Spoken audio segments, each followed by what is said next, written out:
Përshëndetje të dashur miq, dhe mirë se vini në një tjetër episod të emisionit Zona Tech. Hapësira ku mund të flasim për zhvillimet më të fundit të teknologjisë, për lajmet e fundit të javës të teknologjisë, por jo vetëm, për histori teknologjike si dhe personazhe të njohur të cilët me impaktin e tyre kanë formësuar botën e sotme teknologjike. Në çdo episod ne ju sjellim një pasqyrë të qartë dhe të kuptueshme mbi teknologjinë, pavarësisht në qoftë se je profesionist apo thjesht një entuziast që do të di më shumë. Dhe pa humbur kohë, fillojmë me lajmet e javës. Çfarë ka ndodhur këtë javë në botën e teknologjisë? Nvidia thyen çdo rekord fitimi. Nvidia raportoi të ardhura gjigande fal kërkesës ekstreme për qipat e inteligjencës artificiale. Kompania vazhdon të dominojë tregun e inteligjencës artificiale. Raportime sugjerojnë se modeli i ri i inteligjencës artificiale nga Google është pranë prezantimit me përmirësime të mëdha në arsye dhe multitasking. Raportimet të reja tregojnë se Apple po teston sensor shëndeti për AirPods dhe një version më të lirë të Vision Pro. Investimet globale në cloud pritet të arrijë në $520 miliardë deri në vitin 2026. Rritja masive e kërkesës për inteligjencën artificiale po ndetyron gjigantët cloud të rrisin ndërtimin e qendrave të rejave të dhënave. Është krijuar një qasje e re për sigurinë e inteligjencës artificiale në sektorin shëndetësor. Studiuesit propozojnë një arkitekturë të re sigurie të bazuar në parimin Zero Trust, e cila lejon që të dhënat mjekësore të përpunohen nga modelet e inteligjencës artificiale pa u ekspozuar. Qëllimi i kësaj është të rritet privatësia, mbrojtja e të dhënave të ndjeshme dhe siguria e sistemeve të inteligjencës artificiale që përdoren në shëndetësi. Ndjekim tani një prej punimeve të Deon Gjokës, djali 12 vjeçar nga Korça që ka pasion teknologjinë dhe që e kemi patur të ftuar dhe në emisionet e mëparshme. Videoja e sotme është një dokumentar mbi Llazgush për Adecin. E ndjekim së bashku.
Jemi rikthyer përsëri në studio dhe sot kemi nderin që të kemi të ftuar zotin Thanas Dimço, ekspert të sigurisë kibernetike. Përshëndetje, faleminderit që e pranuat ftesën. Përshëndetje, faleminderit për ftesën. Cilat janë disa nga zhvillimet më të rëndësishme që dallohen sot në botën e teknologjisë? Për zhvillime mund të flasim shumë gjatë, po do përqendrohemi tek ajo e cila është më e theksuara dhe po futet në të gjitha allkat edhe degëzimet e teknologjisë, që është inteligjenca artificiale, e cila sot ka ndryshuar totalisht epokën e teknologjisë. Pra, çdo gjë që ne dim dhe flasim sot mund të ndryshojë përmes inteligjencës artificiale edhe në kohë reale.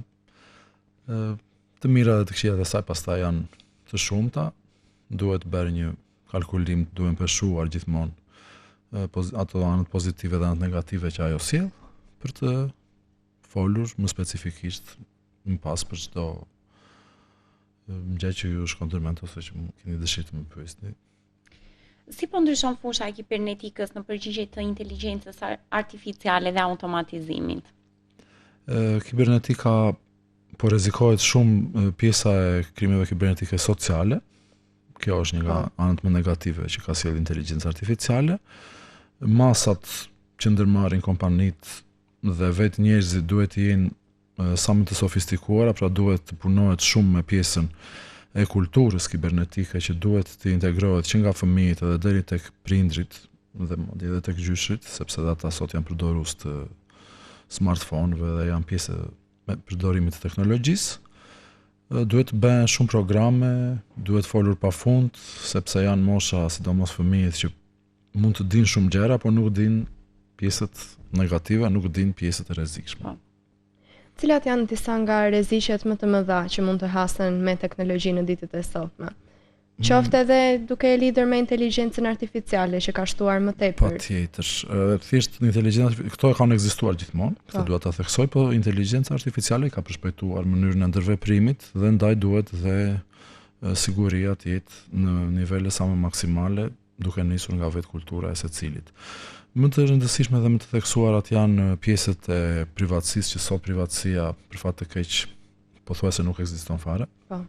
Dhe dashje pa dashje është e pamundur ta parandalojmë, mund të bëjmë disa hapa që ta reduktojmë pjesën e shkeljes të privatësisë. Hapat më kryesore janë përveç atyre klasike që i kemi ditur, kode, password sa më të sigurta, dhe janë sidomos në smartphone dhe në tabletet çaktivizimi i mikrofonëve dhe i kamerave gjatë përdorimit të aplikacioneve specifike, sidomos aplikacioneve të rrjeteve sociale, mbajtja e sa më pak materialeve personale në smartphonet tanë, për fat të keq kjo tingëllon base si diçka e pamundur, si diçka utopike, por për fat të keq sot jemi në një moment që nuk e kemi më në dorë privatësinë tonë. Dhe kjo bën që duhet të kemi të marrim masa, sidomos në përmbajtja e fotove dhe videove personale, t'i ruajmë ato në një vend jashtë, domethënë mund t'i kemi në përdorim gjatë ditëve që i kryejmë dhe i bëjmë, domethënë, po më pas duhet t'i kalojmë dhe t'i heqim nga smartphone, t'i kalojmë në një kompjuter, në një hard disk, në një USB, për t'i pasur si kujtime dhe për t'i përdorur në një moment që do jetë e nevojshme.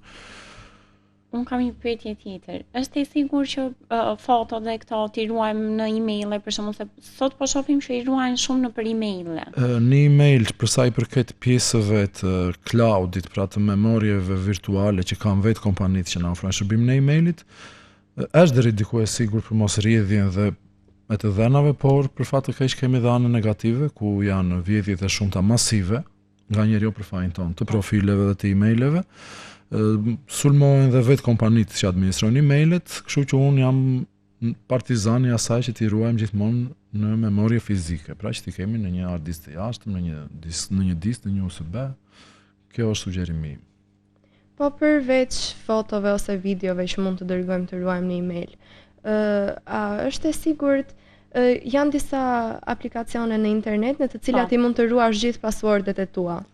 Në qoftë se janë aplikacione në internet, unë këshilloj që absolutisht jo, sepse i administron vetë kompania që ka krijuar aplikacionin. Edhe këtu janë partizanit të vitrës, të ruajmë me të mbajtur mend, mbase është e vështirë, sepse nga që kemi shumë rrjete sociale, kemi shumë passworde, mirë është që mos i përdorim asnjëherë të njëjtin në dy rrjete sociale, pra të kemi gjithmonë të ndryshme. Prap jam partizani asaj që ti mbajmë të shkruar dhe ti kemi në një vend të sigurt dhe nëse ja harrojmë, ti mund t'i aksesojmë, madje gjithmonë më shumë se një kopje.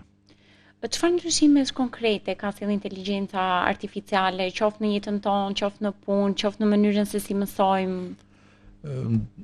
Ndryshimet janë të shumta, vijnë re në të gjitha fushat, në të gjitha aspektet, sidomos në shkencat sociale.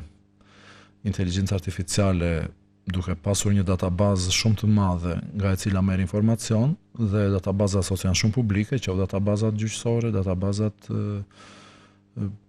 çdo kuriozitet, çdo gjë që ne na duhesh kohë për ta ulëmtuar e për ta gjetur, inteligjenca artificiale sot na e sjell në pak sekonda informacionin. Jo gjithmonë është informacioni i saktë, kuptohet sepse është informacion që përveç rasteve kur bazohet në informacione zyrtare, në pjesën tjetër bazohet në informacione pjesërisht zyrtare ose që janë disi të aprovuara dhe të testuara. Kështu që nuk duhet ta marrim gjithmonë për bazë që ti referohemi sidomos në pjesën e ulëmtimeve dhe të kërkimeve inteligjencë artificiale, ndërsa për sa i përket pjesës fizike të robotikës ku robotët kryejnë funksionet nëpërmjet inteligjencës artificiale ose vetë aplikacionet dhe pajisjet, aty patjetër që janë testuar shumë dhe kanë funksionin të mirë testuar dhe efektiv. Çfarë aftësish duhet të ketë një i ri në ditët e sotme që të jetë konkurrues për tregun e punës të teknologjisë, duke qenë se është rritur shumë numri i të rinjve që marrin pjesë, pra zgjedhin deg të kësaj fusha? Duke parë vetë shpejtësinë e zhvillimeve teknologjike dhe sidomos me integrimin e inteligjencës artificiale, për fat të keq, anët e saj negative janë zvendësimi i njeriut nga roboti, nga programi, nga mund ta quajmë si të duam, domethënë brenda termave teknologjik, dhe kjo bën që shpeshherë brezat të cilët e kishin ëndër deri dje të studionin informatik ose deg të tjera të teknologjisë dhe gjithmonë pika fundore do ishte një rrogë e mirë në moment që do dilnin në punë, sot rrezikohet që të mos jenë në thonjza askush për sa i përket kërkesave të tregut. Megjithatë, ka një të mirë sepse inteligjenca artificiale krijohet nga njeriu. Kështu që gjithmonë do ketë nevojë për informatikë dhe deri dje mund të ndërroje që të bëhesh programues. Sot për fat të keq programuesët junior nuk janë më të kërkuar në treg, sepse vetë kompanitë kanë merak që të marrin dhe të punësojnë programues, pasi punën e programuesve e kryen, siç thamë, inteligjenca artificiale, por ka shumë degëzime informatika dhe teknologjia, krijimi i aplikacioneve është akoma shumë i nevojshëm, pra mund të studiojnë deg të informatikës të cilat lidhen me krijimin e aplikacioneve, me pjesën e sigurisë, që do ketë gjithmonë nevojë për pjesën e sigurisë. Dhe zhvillimet e tjera sot të rinjt janë shumë inteligjente dhe vetë shkenca do ecë me hapin e të rinjve, nuk do ecin të rinjt me hapin e shkencës. Duke u nisur nga kjo që thatë, mendoni se ka profesionisht në fushën e sigurisë kibernetike dhe IT-s dhe në çfarë pozicionesh konkretisht? Profesionist ka patjetër, sidomos në fushën e sigurisë kibernetike ka shumë, por për fat të keq ka vakancë aty ku dhe unë jam specializuar në pjesën e krimeve shoqërore, të krimeve kibernetike shoqërore, sepse nuk ngjallin interes, nuk ka përveç fitimit në thonjza të famës, sepse me gjithë gojë mund ta them që një ekspert i krimeve kibernetike në fushën sociale është hero, sepse shpëton jetë njerëzve, sepse pika fundore e të gjitha këtyre krimeve janë marrja e jetës të njerëzve ose shkatrimi i jetës së tyre, dhe këtu kemi një vakancë dhe kemi një pabarazi, mund të them 98% ose 99% domethënë. Dhe vetë pjesa e fitimit financiar ka bërë që shumica të zgjedhë pjesën e sigurisë kibernetike për sa i përket sigurisë të programeve bankare, të sigurisë të programeve të kompanive, sepse janë ato të cilat paguajnë për sigurinë e tyre. Ti e përmend programet bankare. A është e sigurt që të përdoren kartat bankare ose përveç përdorimit të tyre edhe të ruhet ID-a kur bën një blerje? Se shpesh shumë njerëz edhe e ruajnë aplikacionin. I bien shkurt dhe është e sigurt në qoftë se jemi të bindur, sidomos ne madhorët e rriturit, që telefoni jon do përdoret vetëm nga ne.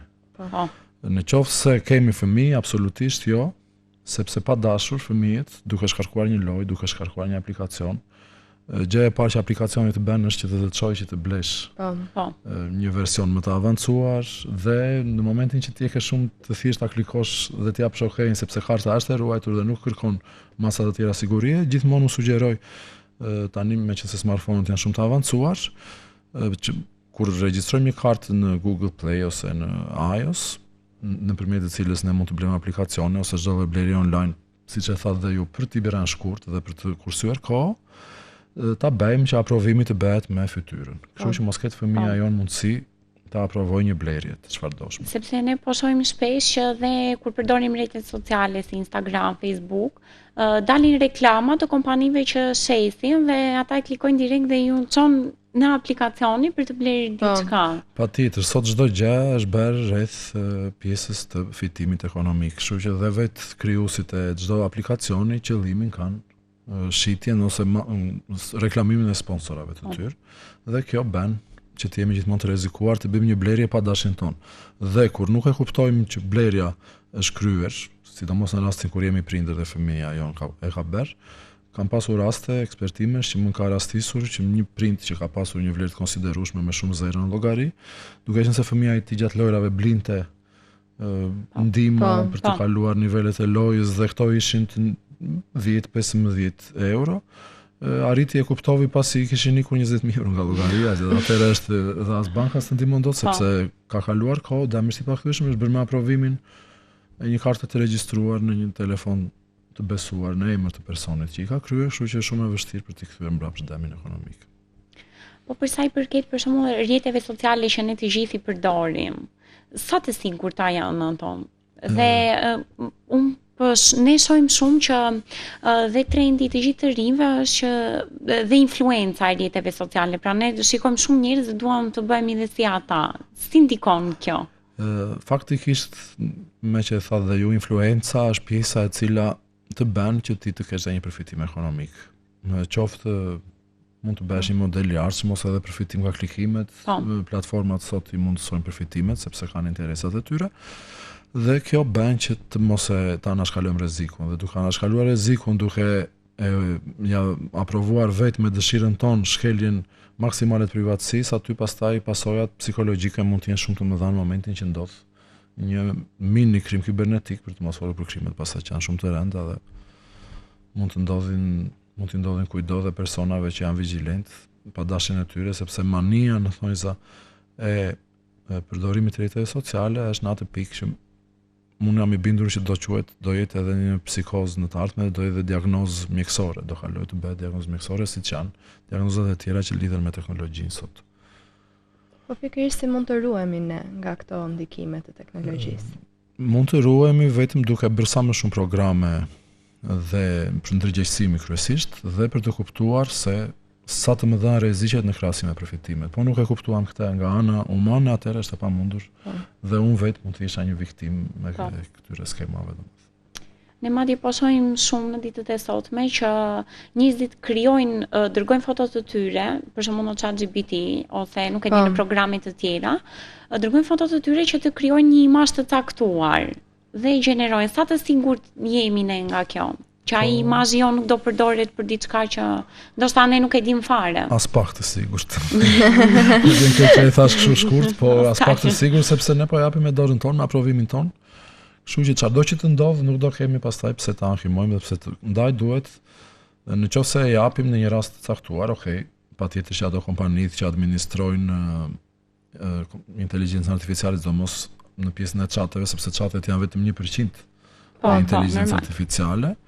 Dhe ato janë të kollajshme, dua të qëndrojmë pas të flasim për pjesën e siç sa ChatGPT ose dhe chateve të tjera, sidomos versionet falas janë shumë të rrezikshme, sepse në mënyrë që ne të vazhdojmë të marrim produktin dhe ta përmirësojmë atë, na kërkon një regjistrim. Interesi i tyre është që ne të abonohemi, ka deri në një farë pikë falas, por keqpërdorimi i tyre është masiv sepse sot po shkatron allkën më kryesore, e cila është allka e mësimdhënies. Sot të gjithë mësuesët, të cilët duhet të jenë të parët që duhet të mos i sugjerojnë dhe të mos i shtyjnë nxënësit e tyre drejt gjetjes të informacionit në një mënyrë kaq të thjeshtë dhe shpesh të gabuar, sepse unë kam bërë verifikimet e mia dhe ka shumë dezinformim në përgjigjet e ChatGPT-s dhe të aplikacioneve të tjera të chatit me inteligjencë artificiale, dhe kjo bën që të prodhohen, keq më vjen ta them, breza ignorantësh. Dhe shqetësimi im personal maksimal është ky që të ndalojë nga vetë ministria, siç u ndalua që e përgëzoja të nismën e përdorimit të celularit në orat të mësimit, të ndalohet dhe t'ju jepet udhëzim mësuesve që mos ju kërkojnë nxënësve të bëjnë detyra ku t'i gjejnë shumë kollaj informacionet dhe mos i ngarkojnë mbi të gjitha, sepse unë jam vetë prind dhe kam vetë fëmijë që i kam në shkollë fillore, të mos ju japin detyra që të bazohen në këto çate, të përpiqen të kthehen dhe të bëjnë programe siç kanë qenë brezat e përparshëm, pa dashje dhe me dashje teknologjia do jetë gjithmonë pjesë e programeve arsimore, por t'i jepet sa më shumë kujdes dhe qoftë edhe urdhra nga vetë ministria dhe nga vetë qeveria që të mos lejohet prodhimi i brezave të cilët nesër për fat të keq mund të abraktisin shkollën dhe do të krijohet një problem shumë i madh në fillimet e 2030-s me atë që po shoh, domethënë me pjesën e nxënësve.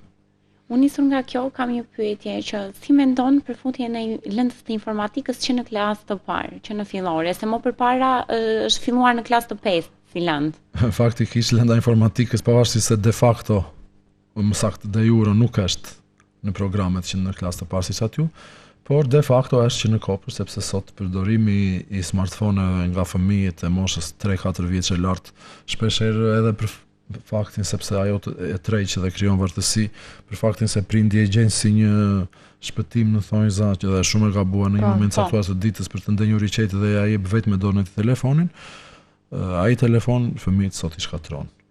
Unë basa ndihem me fat që vajzat e mia e përdorin vetëm pak, sepse nuk i lejoj unë që ta përdorin, pavarësisht se ato do ta kërkojnë. Dhe e di që është shumë e vështirë për prindërit sot që t'u ndalojnë. Dhe kjo e bën që fëmia të jetë shumë i përgatitur, sepse një pjesë e informatikës merret që në këtë moshë, domethënë njohurit edhe përdorimi.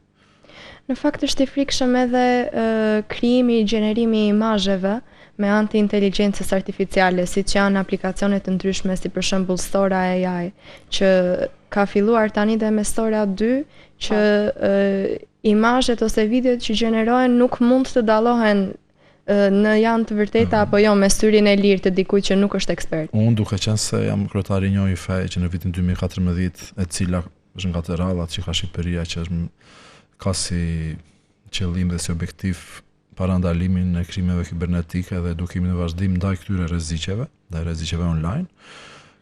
Kam propozuar disa herë disa projekt ligje që për fat të keq nuk kanë shkuar siç duhet dhe do vazhdoj ta bëj. E bëj me vullnetin e lirë dhe me dëshirën time pa pasur asnjë interes përfitimi, në mënyrë që siç u ndalua TikToku nga qeveria, duhet të ndalohen patjetër, jo vetëm nga qeveria tonë, por nga të gjithë qeveritë, përdorimi i këtyre aplikacioneve sepse pasojat janë të frikshme. Dhe unë vetë si ekspert i krimeve kibernetike, duke qenë se punoj dhe në sistemin bëj ekspertime në shërbim të sistemit gjyqësor, me programet që disponojnë gjykatat dhe policitë e shteteve sot, dhe ato e kanë sot shumë të vështirë të dallojnë nëse është fake ose real një video, dhe nuk mund të imagjinojnë pasojat, çfarë pasojat psikologjike në rast të parë dhe shoqërore mund të shkaktojë një video, sepse qëllimi i tyre është gjithmonë që ai që e krijon mund ta krijojë edhe duke kaluar në fushën e pedofilisë dhe pornografisë dhe këtu pastaj të kalohen të limitet humane. Problemi është që ne të gjithë për shembull shohim që e ka krijuar dikush një imazh dhe duam ta krijojmë dhe ne. Do më thënë është bërë ajo është trend dhe influencë njerëzore dhe është e pashmangshme. Në qoftë se e kemi mendjen e pastër dhe e krijojmë vetëm për qëllime për hobi ose për qëllime për shaka, do më thënë për fani është okay, po në qoftë se pastaj këto do keq përdoren, i bie gjithmonë jemi tek ajo që gjithmonë japim me dorën tonë keqbërësit një asist që ai ta bëj dhe ta keq përdorë.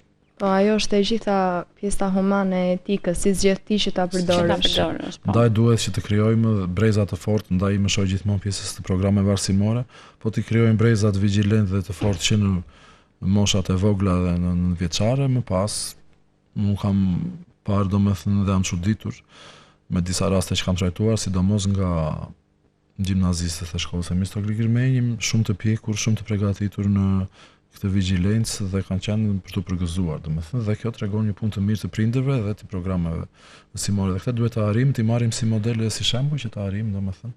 Sepse inteligjenca artificiale as teknologjia nuk do ndalohet. Prandaj kjo është e rëndësishme që të dimë ne si ta përdorim. Vetëm kësaj nuk i dihet. Në qoftë se do vi një moment, do ketë një ngarkesë dhe siç po ndodh privatësia sot që është afër zero, siç e thamë në fillim, do të çojë që të reflektojnë qeverit, do t'ju vijnë kushte besoj kompanive dhe do reduktohet, sepse po ecën me një ritëm që ka dalë nga kontrolli, sinqerisht. Po, dhe unë mendoj që sa vjen dhe nuk mund ta shmangim ndikimin e teknologjisë. Absolutisht jo, kur shef gjyshit tanë të cilët janë bërë ekspert në këtë përdorim, atëherë mund të themi që do jetë shumë e vështirë. Po sa mundet Shqipëria që ta arrijë që t'i ndaloj ose të verë kushte, se për shembull dhe për TikTokun ne vum kushte, po prap të gjithë ne prap e përdornim dhe e hapnim, gjetëm mënyra të tjera për ta hapur. Patjetër, okay, ligji është i shkruar, po se sa zbatohet pastaj. Është tjetër gjë dhe sa të rënda mund të jenë shkeljet, por unë mendoj se Shqipëria ka të gjitha mundësitë dhe vullnetin e mirë, sepse fakti që jemi 1,5 milion, 2 milion banor, kjo e bën që është shumë e thjeshtë administrueshme si situatë, domethënë ndryshe është një vend me 100 milion banor ku do jetë shumë e vështirë pastaj nga organet tan bëjnë, kurse në Shqipëri besoj se është shumë e mundur të merret dhe madje si model botror. Kjo varet pastaj nga vullneti i mirë i qeveritarëve, atë sa kemi në dorë. Ne këshilla mund t'i japim. A ka profesione të reja që po krijohen me zhvillimin e teknologjisë? Profesionet e reja mund t'i quaj degëzime të profesioneve ekzistente, por më së shumti po zvendësohen profesionet dhe po humbin disa profesione të vitra se sa po krijojnë profesione të reja. Këtë mund ta themi me bindje. Madje mund të arrijmë moment që mund të po zvendësohen edhe mjekët, mund të bëjnë edhe ndryrje robote siç e kemi parë dhe kjo është e frikshme. Po cilat degë të teknologjisë janë më të kërkuara aktualisht? Po aktualisht janë të gjitha degët që kanë si bazë përdorimin e inteligjencës artificiale ose krijimin e aplikacioneve. Mund të kesh një ide, ta regjistrosh, të krijosh një aplikacion dhe të bëhesh i artë nga ana e përfitimeve. Këto janë degë që sot ata që kanë pasur ende të studiojnë për shembull informatikën, duke u degëzuar në pjesë aplikacioneve, kanë gjetur veten e tyre. A është Shqipëria e përgatitur për ndryshimet e mëdha teknologjike që po vijnë në botë? Shqipëria, si të gjitha vendet e botës sot, ku sot globalizmi ka bërë që të mos kemi kufi, për sa i përket teknologjisë, është në të njëjtën linjë dhe thjesht unë shoh pjesën statistikore të krimeve. Shqipëria, sidomos zonën e Korçës, pavarësisht se nuk i dëgjojmë në lajmet sepse nuk denoncohen, nga që jemi vend i vogël dhe ka shumë krime të cilat për arsye shoqërore nuk kallëzohen, por që i kemi trajtuar privatësisht deri aty ku kemi mundësi ligjore t'i trajtojmë, janë të shumta. Në krahasim me statistikat evropiane, në Shqipëri, keq përdorimi i teknologjisë është shumë i madh. Lidhur dhe me këtë, sa është mundësia që të gjithë të bjenë prej të këtyre? Në përshkolla kanë ekzistuar disa numra telefoni ku ekzistonte një asistent virtual që mund të merrte në telefon dhe të shprehje një problem lidhur me dikë që mund të kishte bërë presion psikologjik nga aplikacione të ndryshme, sepse ti nuk e di me kë po flet nga ana tjetër. Sa janë ende dhe sot këto të zbatueshme? Po të zbatueshme janë gjithmonë ato, pavarësisht se mund të jetë virtual asistenti, një këshillë të mirë ta jep, sidomos kur administrojnë nga kompani që kanë marrë licencën dhe lejen nga organet e drejtësisë dhe ligjzbatuese dhe ligjvënëse. Ka efektivitet, po gjithmonë pjesa e privatësisë aty ngjerë për të dëshiruar, sepse nëse sulmohet kompania, humbi privatësia. Çfarë këshille do t'ju jepni të gjithë të rinjve që duan të futen në fushën e teknologjisë ose të kibernetikës?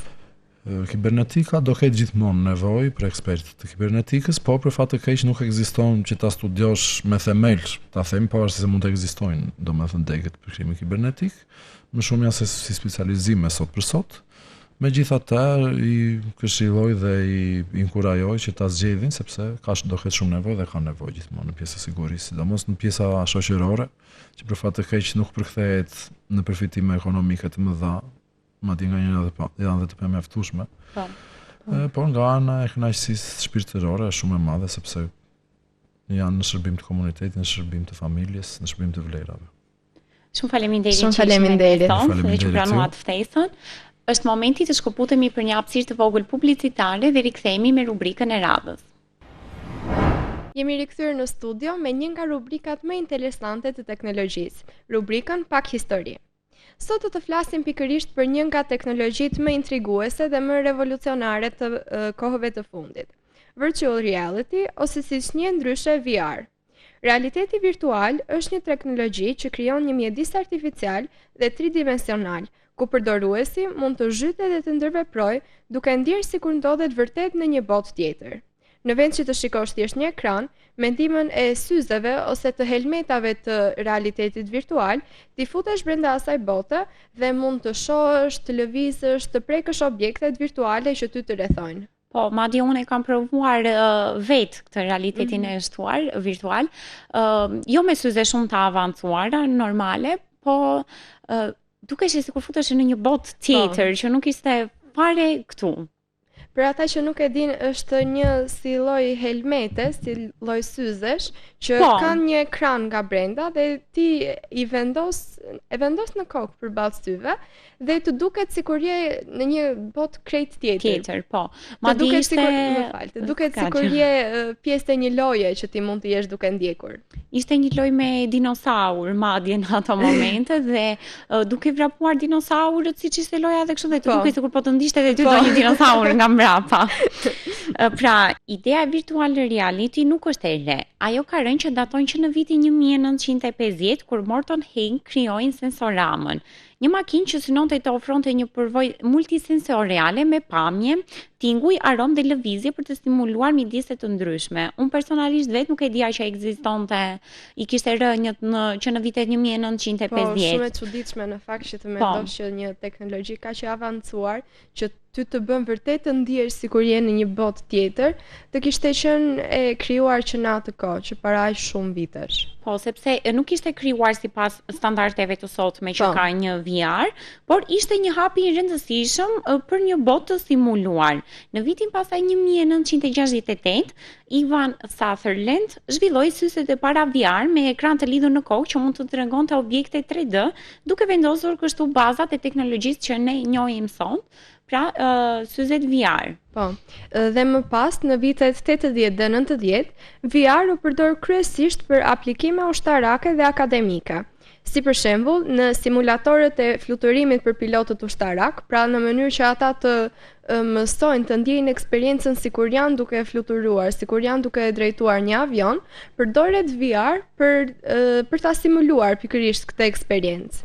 Dhe është shumë e çuditshme për më tepër, sepse të mendosh që në vitet 80-90 të arrinte një teknologji kaq e madhe sa t'i bënte ushtarët ose akademikët ta përjetonin këtë lloj ndjesie, tregon që teknologjia gjithmonë dhe avancon. Po. Megjithatë, për shkak të kostove të larta dhe kufizimeve teknologjike, VR nuk arriti që të përhapej në masë tek publiku i gjerë. Gjithçka ndryshoi në vitet 2010, kur teknologjia u përmirësua ndjeshëm dhe u bë më e përballueshme për njerëzit e thjeshtë. Në vitin 2012, kompania Oculus solli Oculus Rift, një pajisje VR më të avancuar dhe më të lirë, duke nxitur kështu një revolucion në këtë fushë. Që atëherë shumë kompani të mëdha si Meta, Sony dhe HTC kanë investuar masivisht në zhvillimin e VR, të realitetit virtual. Dhe madje sa vjen dhe më shumë po i avancojnë. Po. Dhe madje është shumë e çuditshme kur shikon disa njerëz që vendosin në syzet VR, kanë edhe disa leva në dorë për më tepër, kanë 2 leva dhe bëjnë lëvizje të që ne nga jashtë na duken çfarë po bën ky, po në të vërtetë atje realiteti është sikur je në një botë tjetër. Dhe me avancimin e tyre tani po shtohet edhe pjesa që ti mund të ndjesh edhe aromat. Përveç tingujve dhe figurave që mund të shohësh, të mundësojnë që të ndjesh dhe aromën. Nuk e di të stimulimit që mund të kesh. Është shumë e çuditshme që ta mendosh që teknologjia ka avancuar kaq shumë sa të bën të ndjesh dhe aromë. Sepse aroma është diçka që është fizike. Po. Si mund të jetë tani aroma në teknologji? Mendja nuk e koncepton, por ja që teknologjia ka arritur deri atje sa po e bën të mundur. Pra dhe në thelb, pajisjet VR përbëhen nga syze me 2 ekrane të vogla, një për secilin sy, që krijojnë efektin tridimensional.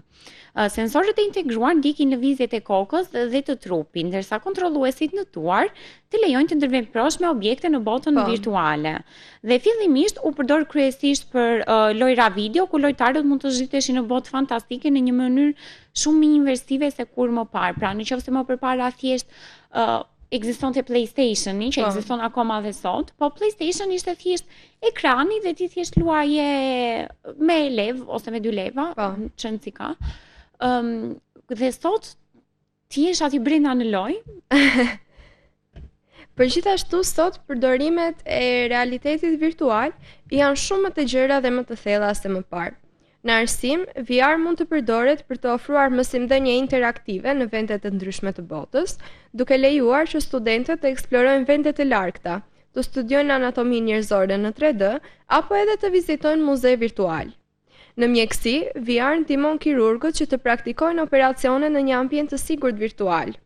Ishte pak a shumë paralele me pjesën që tha shumë për pilotët me simulimet e tyre për avionat, edhe kirurgët kanë simulime të ndryshme, lojra në thonjza mund t'i quajmë për të u aftësuar më tepër. Gjithashtu përdoret edhe në terapi për trajtimin e ankthit apo fobive, ku pacientët ekspozohen gradualisht ndaj frikës së tyre në një mjedis të kontrolluar. Pra ata mund të përballen me frikrat e tyre dhe siç quhet terapi e fobive. Po. Është shumë e mirë për disa njerëz sepse frikën e duhen ta mposhtim normalisht dhe përderisa mendja jote e di që kjo nuk është e vërtetë, po duhet të përballem, e ke më të thjeshtë për ta kontrolluar. E vetmja mënyrë për ta mposhtur është nëse përballesh me atë frikë. Dhe kështu mund të përballesh në një mjedis të kontrolluar, siç e përmendëm. Po, që të paktën e di që thua stop, je i sigurt. Po, nuk të ndodh gjë. Madje dhe bizneset po përdorin VR për trajtime në fusha të ndryshme, për vizita vizuale në fabrika dhe për prezantime produktesh.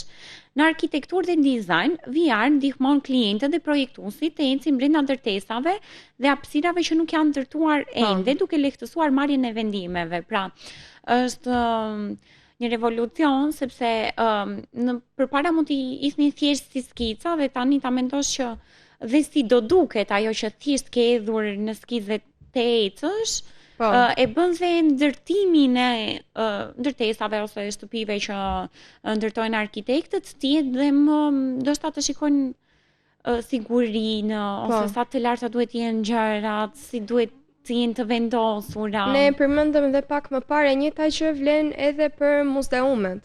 Ka shumë aplikacione, shumë stimulime në internet, të cilat të tregojnë në një mënyrë tridimensionale, të bëjnë të ndihesh sikur je pikërisht fizikisht në atë muze. Pa që nevoja për të shpenzuar dhe për të shkuar në muzeu. Po ashtu po shfrytëzoj dhe për socializim, duke krijuar botë virtuale ku njerëzit mund të takohen, të punojnë apo të argëtohen së bashku pavarësisht distancave fizike.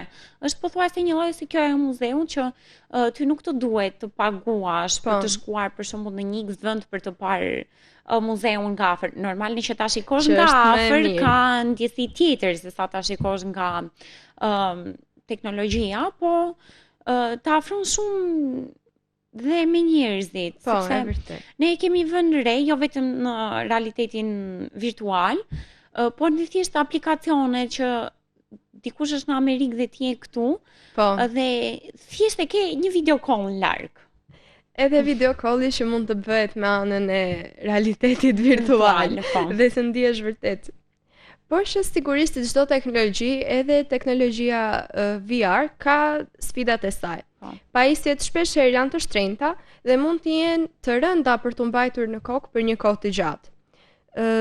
Disa prej përdoruesve mund të ndjejnë marramendje ose lodhje, veçanërisht në fillim, kur duhet të mësohen me atë se çfarë ata po shikojnë, sepse nuk është një gjë normale që e kanë përjetuar më parë. Gjithashtu ekziston dhe rreziku që përdorimi i tepruar i realitetit virtual të shkaktojë izolim social, duke larguar njerëzit nga realiteti përreth tyre, pikërisht nëse përdoret në një sasi të shumt, më shumë se ç'duhet, mund të bëj edhe sikur të largohesh nga bota e vërtet, të ndaj prej saj. Po, sepse është dhe ajo që thamë që realiteti virtual edhe afron njerëzit me distanca fizike dhe dikush mund të mendojë që unë përderisa arrit të komunikoj me këtë person, pse më duhet të dal tani nga shtëpia dhe kjo vërtet mund të shkaktoj shumë probleme edhe mendore më vonë. Po madje dhe jo vetëm realiteti virtual, po dhe rrjetet sociale na kanë bërë shumë të izoluar, na kanë bërë më pak social. Ne mendojmë se na afrojnë më tepër me njëri tjetrin, po më tepër po na largojnë. Unë mendoj se është shumë e trisht kur shikon je I ulur diku për një kafe dhe shikon të rinjt që sot do dalim ne të dyja dhe dalim të konsumojmë një kafe, të bëjmë një muhabet, një bisedë përballë. Dhe jemi të dyja në telefon. Dhe atëherë për çfarë arsye ne kemi dalë? Po gjithashtu sigurisht që ka dhe të mirat e veta dhe ardhmja e virtual reality duket shumë premtuese. Pra mund të imagjinojmë një botë ku mund të punojmë, të mësojmë, të takojmë njerëz dhe të argëtohemi së bashku brenda këtyre botëve virtuale, ku kufiri mes realitetit fizik dhe atij virtual do të bëhet gjithnjë dhe më I vogël. Pra në fund të ditës, virtual reality nuk është vetëm një teknologji argëtuese, por një mjet I fuqishëm që po ndryshon mënyrën se si ne ndërveprojmë me njëri tjetrin. Në fund të ditës, çdo teknologji është e mirë nëse ne jemi ata që dim si ta përdorim, nëse ne zgjedhim që ta përdorim atë me qëllim të mirë. Po, sepse çdo teknologji ka anët pozitive dhe negative dhe ne duhet të dimë që të marrim ato pozitive dhe ato negative t'i shmangim sa më shumë të jetë e mundshme. Përdorimi është në dorën tonë e gjitha. Është momenti të shkëputemi për një hapësirë të vogël publicitare dhe rikthehemi me rubrikën e radhës. Pas një shkëputje të vogël, jemi rikthyer përsëri në studio këtë radhë me rubrikën Personazhe të njohur. Pas çdo ideje madhështore ose çdo shpikje që mund ta ketë ndryshuar botën, qëndron një person. Dhe ka shpesh raste të cilat këtyre personave nuk ju jepet rëndësia e dur. Pra njihet shpikja dhe emri I personit të cilët e ka krijuar fshihet mbrapa shpikjes dhe nuk njihet. Pikërisht sot do të flasim për një nga figurat më të rëndësishme dhe më me ndikim të teknologjisë moderne. Ai është Alan Turing. I njohur shpesh si babai I shkencës kompjuterike, Turing ishte një matematikan, logjicien dhe kriptograf britanik, I cili jo vetëm që hodhi themelet e koncepteve të kompjuterëve të sotëm, por luajti gjithashtu edhe një rol vendimtar në dekodimin e mesazheve gjatë luftës së dytë botërore. Idetë e tij për makinën që tani ne quajmë makina Turing janë themeli I shumë prej teknologjive që ne përdorim në ditët e sotme, nga inteligjenca artificiale e deri tek algoritmet kompjuterike. Është e vërtetë që emrin e Alan Turing shumica prej nesh ndoshta nuk e kanë dëgjuar, por kompjuterin të cilin e përdorim sot ka ardhur pikërisht nga ideja e tij. Po. Dhe pa atë ne ndoshta nuk mund ta kishim kompjuterin, ndoshta dhe mund ta kishim, por është e rëndësishme të dihet sepse dhe figura që ndoshta nuk janë shumë të njohura, janë shumë të rëndësishme sepse kanë brapa ndoshta më të mëdhenj. Po, është I rëndësishëm që të njihet kontributi I tyre. Alan Turing lindi në 23 qershor të vitit 1912 në Londër, Angli. Dhe vdiq në 7 qershor të vitit 1954. Ishte biri një nënpunësi civil, I cili u arsimua në një shkollë private të nivelit të lartë, por që në fëmijëri ai tregoi një prirje të jashtëzakonshme për matematikë dhe problemin e zgjidhjeve, problem zgjidhje. Ai ishte tipi I fëmijës që në vend të lodrave lexonte libra shkencor, pra kur shumica prej nesh luante me lodra, ai lexonte libra dhe libra shkencor për më tepër. Dhe në vend të lojrave të thjeshta, shpikte puzzle matematike.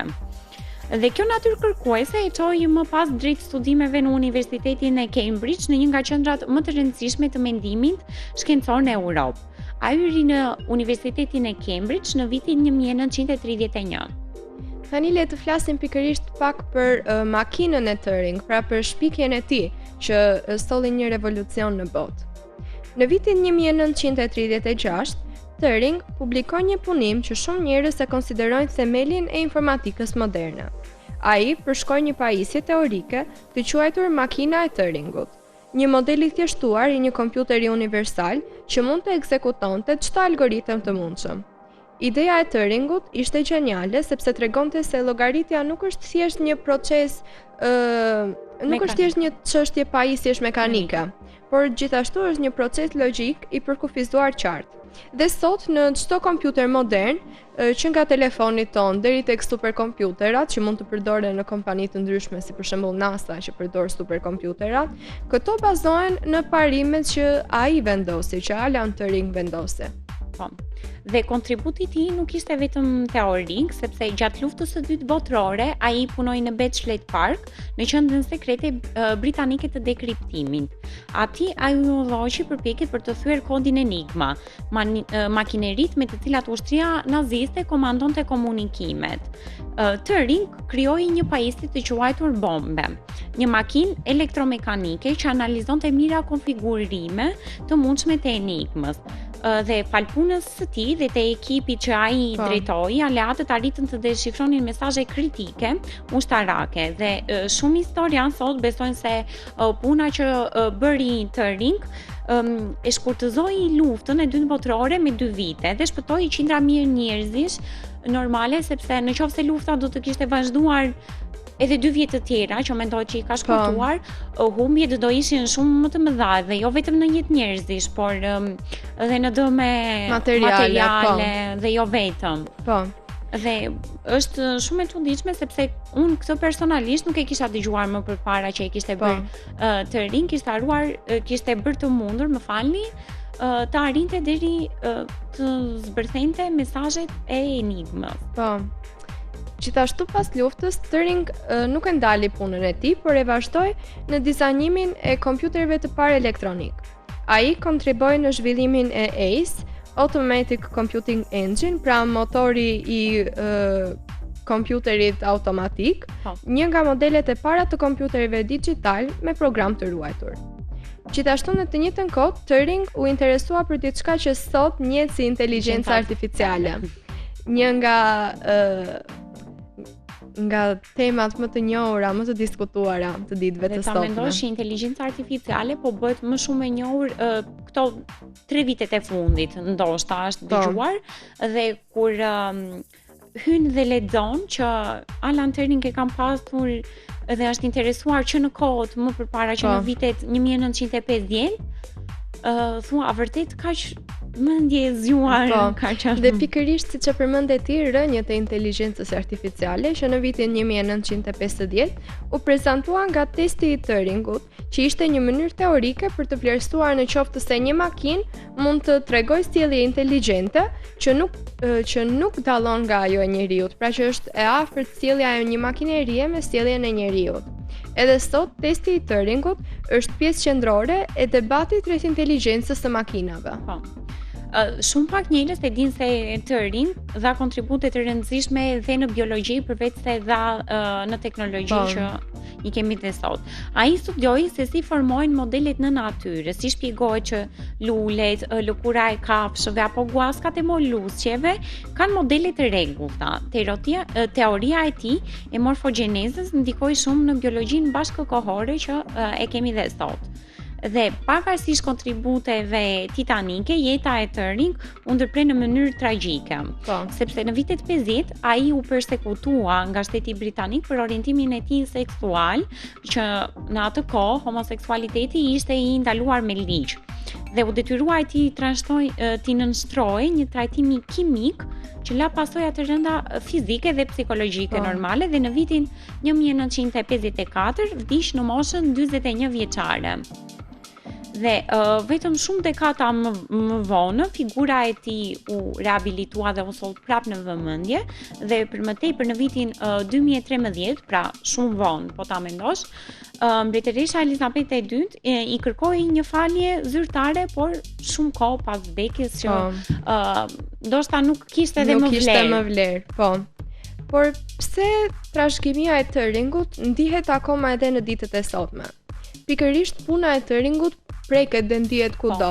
Çdo herë që ne përdorim një kompjuter, ndjejmë trashëgiminë e tij. çdo herë që një algoritëm përpunon të dhënat, çdo diskutim rreth inteligjencës artificiale dhe çdo analizë kriptografike. Pikërisht ai nuk ishte vetëm një shkencëtar i shkëlqyer, por një njeri që i dha formë botës moderne. Kontributi i tij është themeli mbi të cilin qëndron e gjithë epoka digjitale. Dhe prandaj është e rëndësishme që të njohim dhe figurat jo shumë emra të dëgjuara, por që janë shumë të rëndësishme dhe në kohën sot moderne që flasim, përveç emrave që kemi sot dhe japin akoma kontribute në teknologji, sepse nga të mëparshmit kanë pasur rënjë dhe këto që kemi sot. Po. Dhe pikërisht nga kjo histori shumë interesante e Turingut, do të kalojmë në disa kuriozitete interesante të botës së teknologjisë, që shumë prej nesh mund që të mos i kenë dëgjuar. Po. A e dinit ju se mikrochipi më i vogël është më i vogël se sa një kokër pluhuri? Jo. Dhe nuk e kisha dëgjuar më përpara. Universitetet të ndryshme kanë krijuar chipa nano që mund të futen në trup për monitorim mjekësor. Disa janë më të vegjël se sa 1 milimetër.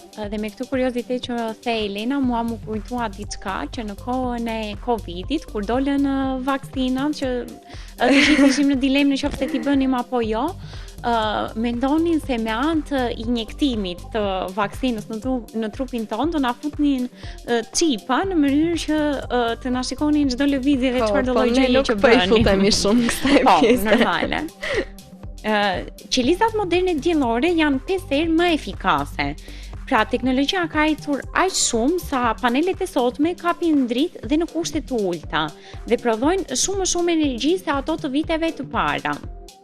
Kjo është pyetja që lind nga të gjithë, që kur nuk ka diell, si funksionojnë? Si funksionojnë, po. Dhe pikërisht ky ishte funksionojnë sepse janë krijuar në mënyrë të tillë që edhe kur e mbulojnë rreth dielli dhe nuk është, se dielli atje është plak. Janë për të mundur që me anë të këtyre teknologjive të arrin të kapin rrezet, sepse sado rrezet e diellit depërtojnë dhe në re, pavarësisht se syri jon i lirë nuk i shikon. Po. Në botën e mjekësisë, kryesisht në kirurgjik, po përdoren robotët kirurgjikal që operojnë me saktësi mikrometrike. Sistemi Da Vinci, për shembull, mund të bëjë prerje shumë më të vogla se sa dora e njeriu dhe zvogëlon rrezikun e gabimeve ose të infeksioneve. Dhe kjo i ndihmon dhe shumë dhe mjekët, të cilët shpesh rasin vështirësi normale, që t'i bëjnë eksakte. Po, arrin që teknologjia të ketë një saktësi më të madhe se sa njeriu. Po duke qenë se ato përsëri janë krijuar nga njeriu, normal. A e dini se emri Bluetooth vjen nga një mbret skandinav? Harald Bluetooth bashkoi fiste daneze dhe norvegjeze. Dhe teknologjia Bluetooth bashkon pajisje, prandaj mori këtë emër. Pra ne me Bluetoothin lidhemi nga një pajisje në një pajisje tjetër për të transmetuar diçka dhe për nder të tij, po. Siç u lidhen dhe dy familjet. Po, dhe u vendos dhe emri. Printeret 3D mund të ndërtojnë një shtëpi në ditë. Printeret industrial përdorin beton të posaçëm dhe punojnë me shtresa duke kursyer kohë dhe para në ndërtim. I kemi parë në internet video të shumta që janë të ndërtimit me lloje printerash tridimensional, duke përdorur çimenton dhe më pas duke i vendosur të gjitha elementet në radhë për të ndërtuar një shtëpi. Dhe sa vjen dhe më shumë pa avancohet dhe nuk mund ta imagjinoj dot unë personalisht që të ketë një printer që mund të ndërtoj shtëpinë për një ditë. Për një ditë për një tepër, se shtëpitë normale marrin shumë kohë, pothuajse 6 muaj, një vit, nuk e di se nuk jam e informuar për këtë pjesë. Por kërkojnë punë për kushtimte. Po ta mendosh, nëse janë printerin që ndërtojnë, dhe shumica e njerëzve pastaj ngelen pa punë. Dhe tregu po bëhet shumë i vështirë i punëve, por kjo është teknologjia, këto na sjell. Një makinë Tesla ka mbi 100 qipa. Këta qipa kontrollojnë gjithçka, nga ekranet, frenat, sensorët, kamerat, autopilotin, baterinë dhe sistemet e sigurisë. Prandaj edhe sot makinat Tesla janë shumë të automatizuara dhe ti nuk ke nevojë madje as që ta ngasësh atë, sepse ajo është projektuar në atë lloj mënyre që autopilote, po që të parandaloj dhe rreziqet që të vinë sepse ka kamera, ka sensor, ka çdo gjë. Po. Disa robot humanoid mund të mësojnë thjesht nga vëzhgimi. Ata shikojnë një njeri teksa kryejnë një detyrë dhe më pas e imitojnë atë duke përdorur inteligjencën artificiale. Pra kjo është pjesa e studimit të inteligjencës artificiale. Thjesht me një vëzhgim, kompjuterit mund ta kuptojnë atë se çfarë po ndodh dhe ta marrin atë informacion, ta përpunojnë dhe ta përdorin në raste të tjera që do të jenë të nevojitshme. Ndryshe nga njerëzit, të cilat një gjë duhet ta vëzhgojnë shumë mirë, duhet shumë praktik. Ta mësojnë siç duhet. Po. Të gjithë vuajmë nga mungesa e baterisë sepse na bie shumë shpejt. Dhe bateritë e së ardhme mund të mbushen në 1 minutë. Pra nëse tani marrin 1 orë, në të ardhmen do na duhet vetëm 1 minutë. Pra po zhvillojnë bateri me grafen që kanë ngarkim super të shpejtë dhe mbajnë shumë energji, pra do jenë edhe më afatgjata si kohë zgjatje që të mbaj bateria. Mos u shqetësoni për telefonat që nuk kanë më bateri, sepse së shpejti do të keni. Problemi juaj do të zgjidhet. Po. Teknologjia Li-Fi transmeton internet përmes ditës. Në vend të valve Wi-Fi, përdoret LED që pulsojnë shumë shpejt, madje janë deri në 100 herë më të shpejta. Kamerat e smartphone-ve bëjnë më shumë përpunim se sa fotografinë dhe ndoshta këtë e kemi vënë re deri diku. Pra shumica e fotove moderne janë rezultati i algoritmeve që bashkojnë disa imazhe për një rezultat perfekt. Prandaj shpesh është ai debati që e shikon imazhin dhe thua më nxjerr natyrale, po se më jep një si pastërti, një si smooth. Sepse janë normale, është teknologji, asnjë nuk mund ta nxjerrë siç e shikon syri i njeriu, megjithëse edhe më vonë ndoshta mund të ndodhë që ta nxjerrë eksakt. Dhe pikërisht kjo ishte gjithçka çfarë ne kishim përgatitur për këtë episod të emisionit Zona Tech. Kemi qenë së bashku me ekspertin e kibernetikës Tanas Dimço, kemi folur dhe gjithashtu për tema të ndryshme që i referohen botës së teknologjisë, nga lajmet e javës, tek rubrikat të historisë, tek personazhet e njohur, por gjithashtu edhe tek kuriozitetet teknologjike. Shpresojmë që të jeni kënaqur sadopak dhe në këtë episod dhe t'ju ketë vlerë, po për të marrë sado informacione lidhur me teknologjinë. Deri në episodin e ardhshëm, qëndroni kurioz. Mirupafshim.